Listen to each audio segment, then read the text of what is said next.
Monsieur le Sar, je vous demande d'aller vous asseoir, sinon je vous demande de sortir. La Ville de Sept-Îles resserre la période de questions de ses conseils municipaux. La Ville décide de faire ça parce qu'il y a certaines prises de parole de certains citoyens qu'elle juge trop longues et offensantes. Depuis la séance du 14 avril, la municipalité applique son règlement municipal. Ça veut dire qu'elle limite les citoyens à 2 questions de 5 minutes à la fin de chaque conseil. La municipalité insiste sur le fait que la population a le droit de s'exprimer.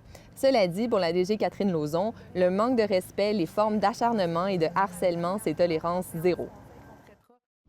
Il y a beaucoup de rassemblements qui ont lieu aujourd'hui, 1er mai sur la Côte-Nord. Les centrales syndicales ont profité de la Journée des travailleurs pour se faire entendre. À Bécomo et à Sept-Îles, les syndiqués se sont réunis devant les installations du CIS pour dénoncer les mesures d'austérité de la CAQ.